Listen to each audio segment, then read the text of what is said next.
The Deming Prize, the highest honor a Japanese company can receive for quality and productivity achievements, named for American statistician and management consultant Dr. W. Edwards Deming. The prize was founded in recognition of Dr. Deming's outstanding contributions to Japan's post-war economic recovery. In recent years, Dr. Deming has been working with the management of many types of American organizations. To all of them, he is issuing an urgent appeal for change. There must take place in the Western world a transformation. American industry is on the decline, has been for 14 or 15 years. It will continue on the decline until style of American management changes. The time fuse is not long. So many people are at work on productivity, so they say they're not working on productivity at all. They're working on how to measure it. The thermometer here might read 108 degrees Fahrenheit, blistering hot, but the thermometer does not do anything about it. It just tells us the problem. We had the problem without looking. We didn't need the thermometer. But it does nothing about it. It's time the people got up on the hind legs and did something about it. But management cannot when they know not what to do. They don't know what to do. 98%, I suppose, don't even know that there's a problem or that there's anything that they can do. It's always for somebody else. Improvement is for somebody else. The first step is finding out what's wrong with the present system. Dr. Deming has identified 5 deadly diseases of American management. For the transformation to occur, these diseases must be recognized and cured. Number 1 is lack of constancy of purpose, to stay in business. By providing service and product that will have a market in the future. I see it in work that I do with hospitals, motor freight, railways, manufacturing, department stores. People have not decided what it is that they're in business for. They really don't know. They define it in terms of service, to produce product and service that will have a market of the future, or is it just to have jobs, get paid, have jobs, live a little while, maybe get into something else? Lack of constancy of purpose means short-term thinking. Deadly disease number 1, lack of constancy of purpose, no planning for the future, lack of long-term definition and goals. The second deadly disease is emphasis on short-term profits, short-term thinking, dividends, no matter what. Creative accounting, shipping stuff out, no matter what. Make it look good. Devastating to long-term planning, with a plan to stay in business through improvement of quality of product and service. They cannot live together. American management has worshipped the quarterly dividend. They rate it on price of the company's stock. Anything to raise the price of the company's stock. Acquisition, creative accounting. There's a better way. A better way to protect investment, and that is with plans that will keep the company in business and which will provide jobs and more jobs. Unemployment is not inevitable. Unemployment is a sign of bad management. Lost the market. Deadly disease number 2, emphasis on short-term profits, worship of the quarterly dividend, sacrificing long-term growth of the company. A third deadly disease is the annual system of rating salaried people. known also as merit system, annual appraisal of performance, annual rating of performance, known also under the name management by objective. Someone in Germany called it management by fear, which is still better. Pay for merit. Pay for what you get. Reward performance. Sounds great. Can't be done. Unfortunately, it cannot be done on short range. After 10 years, perhaps. 20 years, yes. But Americans have somehow become obsessed. From many years back, and nobody knows where it originated and why, that everybody must be appraised. Now, the effect is devastating. People have to have something to show, something to count. In other words, the system, merit system, nourishes short-term performance. It annihilates long-term planning. It annihilates teamwork. People cannot work together. To get promotion, you have to get ahead. By working with a team, you help other people. You may help yourself equally, but you don't get ahead by being equal. You get ahead by being ahead. Produce something more, have more to show, more to count. Whereas teamwork means work together, hear everybody's ideas, fill in for other people's weaknesses, acknowledge their strengths, work together. This is impossible under the merit rating, review of performance. But people are afraid. They're in fear. They work in fear. They cannot contribute to the company as they would wish to contribute. This holds at all levels. There's something worse than all of that. When the annual ratings are given out, people are bitter. They cannot understand why they're not rated high.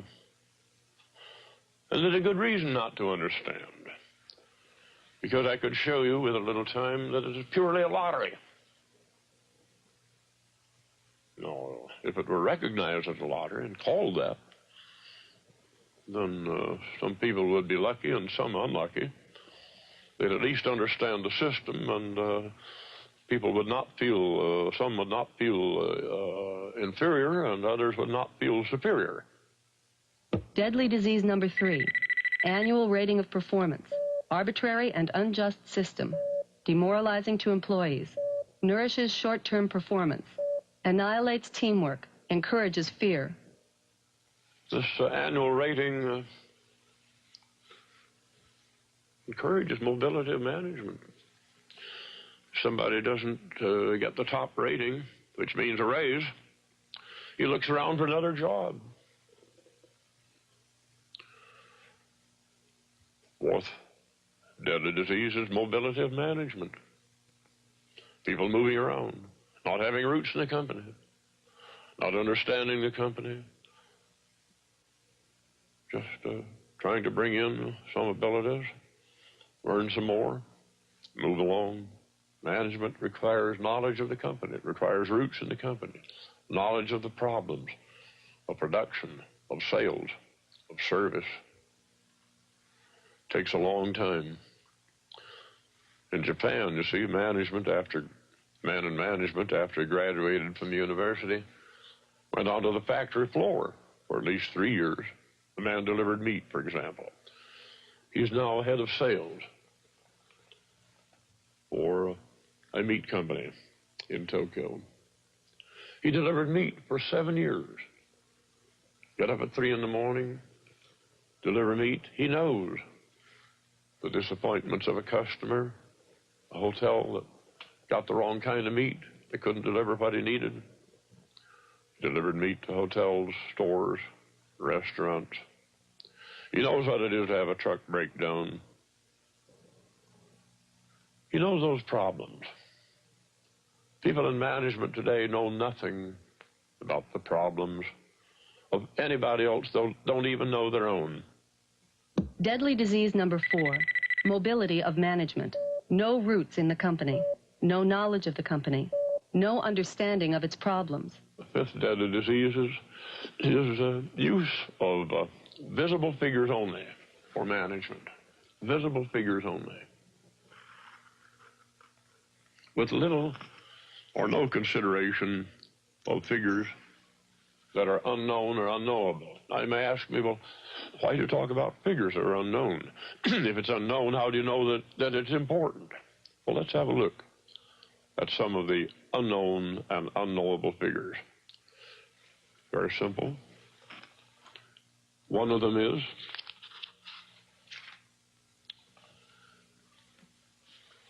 the multiplying effect of a happy customer.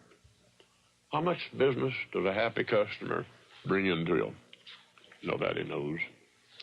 There are conjectures, but nobody knows. What about the multiplying effect of an unhappy customer that drives business away?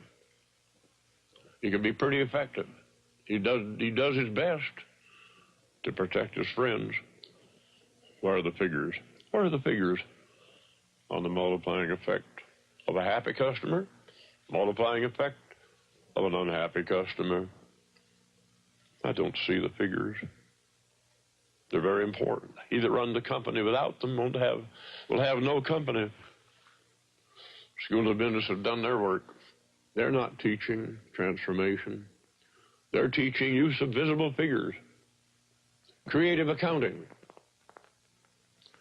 how to maximize the price of the company's stock by keeping up that quarterly dividend. Deadly disease number 5, use of visible figures only. No use of figures unknown and unknowable, encouraged by business schools.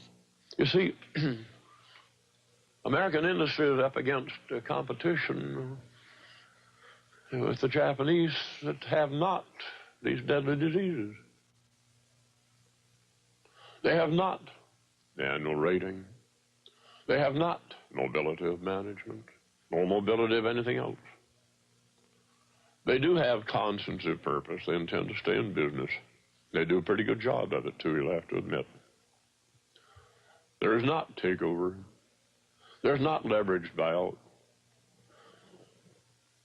Management and everybody in the company have one aim, quality. And you ask me about this country.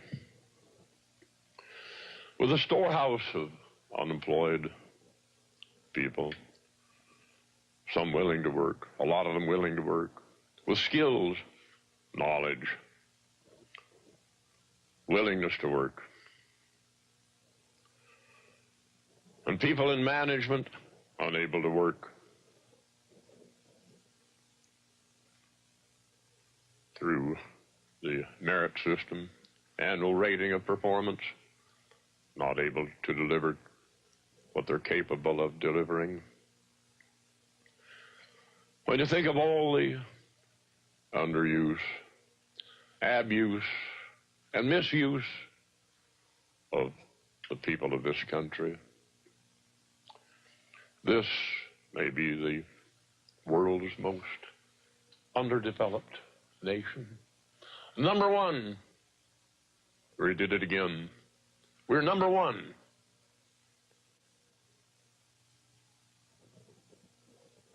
For underdevelopment. Are people not used, mismanaged, misused, and abused and underused by management that worships sacred cows, style of management that was never right, that made good fortune for this country between 1950 and 1968, because the rest of the world, so much of it was devastated. You couldn't go wrong no matter what you did. Those days are over, and they've been over for a long time. It's about time for American management to wake up.